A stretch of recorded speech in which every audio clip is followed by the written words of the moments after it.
You're right. It takes a special kind of person to date a guy still hung up on his ex, yeah. That actually came out of my mouth. At a barbecue, in front of everyone. So here's the backstory. My ex Jake and I broke up 2 years ago, but we share the same friend group. His new girlfriend, Sophie, she's spent the last 6 months taking little jabs at me. Still single, that's brave. That kind of thing. And I finally snapped. But wait, did I go too far? Okay, so let me rewind a little.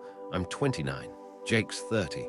We broke up about 2 years ago, and honestly, it was mutual. Like we weren't screaming at each other or anything dramatic.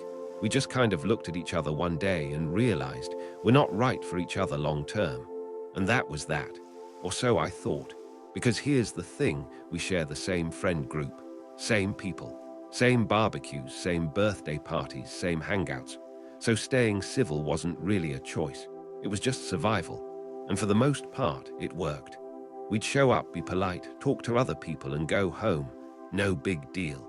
Except Jake never fully moved on. And I don't mean he was crying on my doorstep or anything. I mean little stuff. Weird stuff.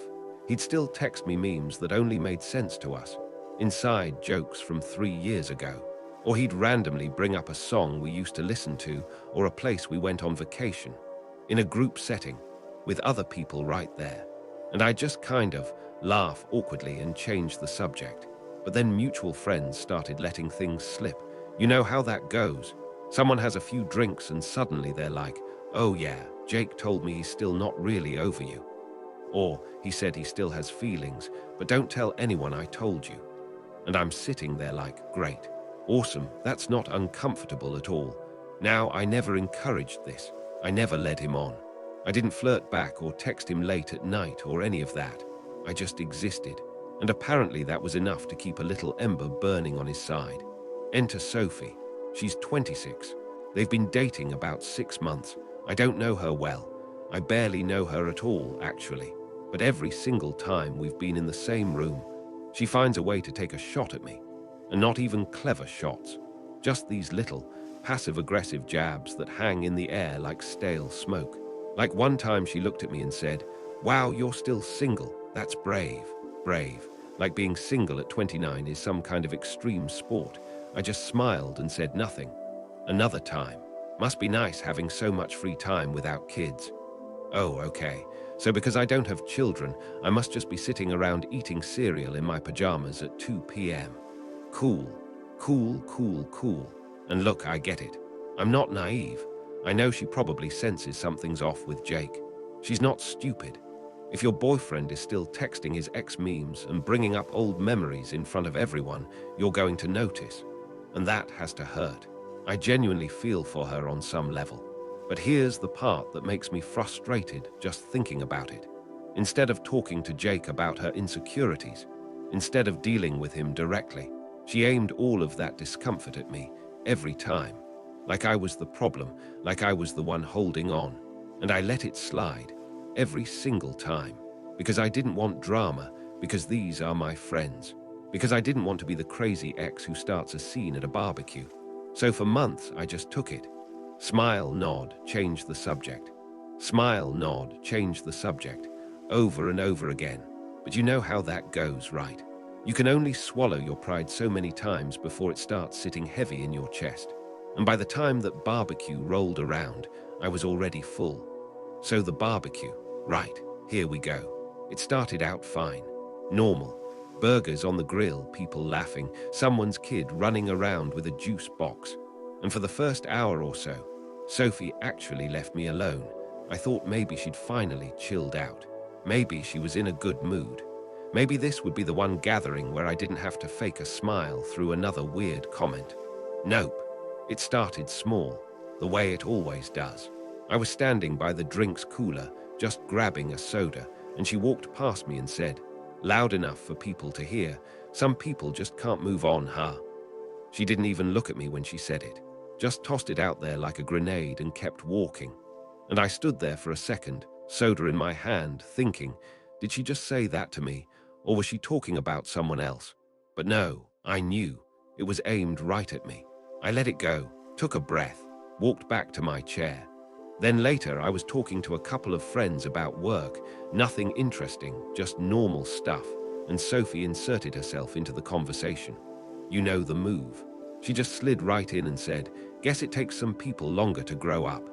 And she smiled when she said it, a real smile, like she just told a joke. My friends got quiet. No one knew what to say. I just stared at my shoes and waited for her to walk away. That was the pattern all night. Every time I was within earshot, she'd drop another little hit, another little dig. Nothing big enough to call her out on in the moment. Nothing that would make me look like the reasonable one if I snapped. Just constant, relentless, like death by 1,000 paper cuts. And the worst part, Jake didn't say a word. He just stood there, avoiding eye contact, pretending not to hear. Okay, so fast forward to the end of the night. The sun's going down. People are starting to pack up. I'm exhausted. I just want to go home, take off my jeans and lie on my couch. But Sophie isn't done. She walks over to where I'm standing, again, and this time she looks me right in the eyes, like she wanted to make sure I heard her. And she says, "Well, not everyone can handle being in a healthy relationship." And I swear to you, something in my brain just broke. Not in a dramatic way, not screaming or crying, just snap. The switch flipped, the filter came off. All those months of smiling and nodding and letting it slide. Gone. I turned to her, full eye contact. And I said, calmly, clearly, loud enough for everyone nearby to hear, "You're right. It takes a special kind of person to date a guy still hung up on his ex." And then, silence. Not like a TV show silence where the music stops and everyone gasps. I mean real, heavy, uncomfortable silence. The kind where you can hear the ice melting in someone's drink. Sophie's face went completely blank. Her mouth was slightly open. She looked like someone had just thrown a bucket of cold water on her and she didn't know whether to scream or cry. Just stunned. Frozen. Jake. Oh man.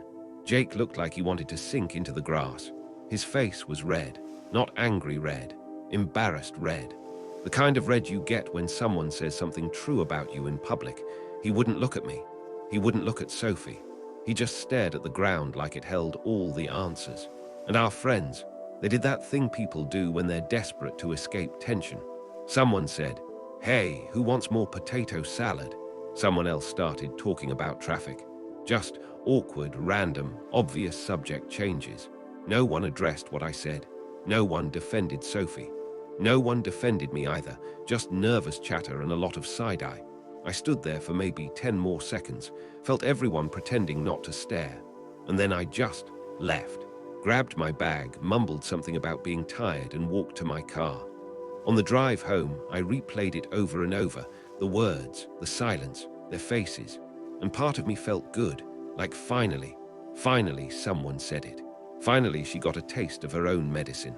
But another part of me, a quieter, annoying part, started whispering. Did I go too far? Was that too mean? I mean, yeah, she'd been poking at me for months. But did I have to bring Jake into it like that? Did I have to embarrass him in front of everyone? I got home, sat on my couch, and just stared at the wall for a while. Because honestly, I wasn't sure anymore. I wasn't sure if I was the hero of this story or the villain. Or maybe just someone who finally lost her patience. And that's when I started wondering, did I actually mess up here? So I posted the story online, still kind of reeling, and then my phone just exploded. Texts from mutual friends, one after another. And here's the weird part. Almost all of them said the same thing. "Damn, that was awkward." Followed immediately by, "But honestly, overdue." Like apparently everyone noticed Sophie's digs all night. Every single one of them. And more than one person told me they were actually surprised I lasted as long as I did before finally snapping. Which is nice, I guess, but also kind of frustrating. Like none of you said anything in the moment. You were all just watching. Okay. Then there was Jake. Or not Jake, actually, because Jake didn't say a single word to me. Not a text, not an apology, not even a hey that was intense. Just nothing, radio silence, which honestly, that told me everything I needed to know. But then I got a message from Sophie. And oh boy, it was long, dramatic. The kind of message you write when you're typing with fury and not a lot of self-awareness. She accused me of trying to sabotage her relationship. called me emotionally manipulative, went on and on about how I was clearly still obsessed with Jake. I read it, put my phone down, and just didn't respond. What was the point? You can't argue with someone who's already decided you're the villain. But here's the twist. And I mean the real twist. I've been seeing someone for months now. His name is Daniel, and he's, honestly, kind of wonderful, thoughtful, mature, zero drama, and most importantly, not still caught up on his ex. We kept it private for a while, just wanted to find our footing before telling the whole world. But after the barbecue chaos, after Sophie's dramatic message, I posted a picture of us in the friend group chat, just a normal photo, us smiling at a coffee shop, nothing crazy, nothing showy. Within the hour, Sophie left the chat, just gone, no goodbye, no dramatic exit message, just silence and a little notification that she'd removed herself. And I'm not gonna lie, I smiled, not because I'm cruel, but because I think that photo did more damage than anything I ever said, because it proved something, that I'm not hung up on Jake, that I've actually moved on, completely. Daniel's been amazing through all this, super supportive. Brings me coffee, listens to me vent, doesn't get jealous or weird. And yeah, that's a win, so Sophie can keep her passive-aggressive comments. Jake can keep his silence. I've got coffee and emotional security. And honestly, that feels pretty good. Okay, let's shift gears because the next story, it hits different. This one's from a 16-year-old girl. And I gotta warn you, it's gonna make your blood boil a little. So her parents are divorced, split up about 4 years ago. She's the middle kid, older brother's 18, little sister's just 3 years old. And for a while, things were actually fine. She'd spend weekends at her dad's house. Her older brother came when he could. It wasn't perfect, but it worked. Then about a year and a half ago, her dad started dating this woman. And from the jump, this girl knew something was off. She wasn't rude. She was respectful even. But the stepmom-to-be immediately started making comments about her weight, about what she eats. Like the girl works out every day and eats pretty healthy, but she likes to have some sweets on the weekend. And this woman acts like sugar is a personal attack on her household. So that's annoying enough, right? But then 6 months ago, the fiancé moves in. And that's when things get really bad, because the house doesn't feel like a home anymore, at all. No family pictures on the walls. Everything's being remodeled in a style that feels cold and unfamiliar. And the girl says it's like this woman is trying to erase them, like she and her siblings never even lived there. And the comments don't stop. They get worse. If the toddler leaves a toy out, the fiancé calls the 16-year-old sloppy, but only when the dad's not around to hear it. Classic move. So at this point, she already hates going there. But then comes the night that changes everything. The dad's working an overnight shift, so the 16-year-old is at the house with her little sister. She cooks dinner, takes care of the toddler, puts on cartoons. Everything is chill. Then the fiancé invites her friends over. They get loud. So the girl takes her little sister into the bedroom, gets her to sleep, and then goes to grab some water. And on the way to the kitchen, she overhears this woman talking about her mom. Not just talking, trash talking. The fiancé says, and I'm quoting directly here, it's hard raising these girls when their mom is like that. But the little one is cute. She almost called me mom the other day. Once we get married, I'll tell Kevin to go for full custody of the youngest. You can't give kids stability when you're hooking up with a new guy every week. Let that sink in. She wants full custody of the 3-year-old. She's already planning to push the mom out. And she's saying all of this out loud in the house while the 16-year-old is literally in the next room. I mean, what do you even do with that? How do you not just explode? The girl says she's never hated anyone that much in her entire life. And honestly, same. Just reading it made me mad. She didn't tell her mom at first because she didn't want to make her sad or angry. She didn't tell her dad because she's so furious at him for even dating this person. And now, she doesn't want to go back, at all. She stayed at her mom's family's house that weekend with her little sister, and she's thinking, why would I ever set foot in that house again? Because here's the thing, it's not just the custody comment, it's everything, the weight comments, the constant criticism. The feeling of being erased from your own father's home. The way this woman is already trying to replace her mom with a 3-year-old who doesn't know any better. That's not just toxic, that's terrifying. And the worst part, the dad has no idea, or at least he's pretending not to notice. And this 16-year-old is stuck in the middle, trying to protect her little sister while carrying all of this anger by herself. So yeah, she doesn't want to go back. And honestly, I don't blame her one bit. So here's where this story takes a turn. A scary one at first, but then, okay, maybe a hopeful one. The girl posted her situation online, asking for advice, and she got a lot of responses. Most of them were telling her to talk to her parents, but some of them, they really got into her head. Comments about how the stepmom could manipulate the little sister, how she might try to alienate the toddler from the mom, how the girl might lose her baby sister if no one spoke up. And she read all of this late at night, alone, and she started spiraling. Full-on anxiety attack. Like, couldn't breathe, heart racing, sobbing uncontrollably, the whole thing. Because the idea of losing her little sister to that woman, it broke something in her. Her mom noticed how bad it was, and she did what any good mom would do. She took her daughter to the ER. Now here's a detail that got me. The mom was going to leave the toddler with the dad, but the 16-year-old begged her not to. She was crying so hard, so panicked, that her mom just brought both girls to the hospital. They stayed there all afternoon. The girl got some medication to calm down, talked to a really kind doctor who prescribed something to help and strongly recommended therapy, maybe even family therapy. And after all that chaos, after the hospital and the meds and the tears, she finally opened up to her mom, told her everything, the comments about her weight, the way the fiancé talked trash about her mom, and most importantly, the custody comment. The whole "once we get married, I'll tell Kevin to go for full custody of the youngest." Now, here's something you should know. Her parents actually get along really well. They're friends. They've never fought in front of the kids. They do family stuff together sometimes.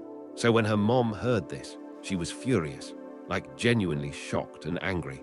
She called the dad immediately, and the girl was bracing for the worst. She thought maybe her dad would defend his fiancée. Maybe he'd get defensive. Maybe he'd take her side. But that's not what happened. Her dad came over to visit, and her mom asked her to tell him everything directly from her own mouth. So she did. She told him about the weight comments, about being called sloppy, about overhearing the custody plot. And he just listened, didn't interrupt once, didn't make excuses, didn't say you must have misheard. He just sat there and took it all in, and then he apologized. He said he hadn't really thought much about the house changes, the remodeling, the missing family photos. He admitted he should have been more considerate. He said he really thought his fiancée was a good person and that she'd never acted like that around him. But then he said something that mattered. He said that his kids, the 16-year-old, the older brother, and the 3-year-old, are his top priority. No question. Later that night, her parents talked for a long time while cooking dinner. They asked her to stay out of the kitchen, which honestly fair. She went and played video games while her little sister napped. And here's where things stand now. Until he figures things out with his fiancée or ex-fiancée, nobody's really sure yet. The two girls are staying at their grandma's on weekends, and their dad will come visit them there. So it's not a perfect ending, but it's a safe one. The little sister isn't going anywhere. The mom knows everything. And the dad finally heard what was really happening. Could it have gone worse? Oh, absolutely. Way worse. But for now, the girls are protected, and that's a win. As for the fiancé, sounds like she might not be a fiancé for much longer. We'll see how that plays out. Real quick, one more story as a mood booster. A manager's boss took credit for his work, so he stepped back, watched things fall apart, got laid off, then landed a new job with a 35% raise. So yeah, karma works slowly sometimes, but it works. Hey, if you made it this far, you clearly love these stories. Hit that subscribe so you don't miss the next one. Thanks for hanging out.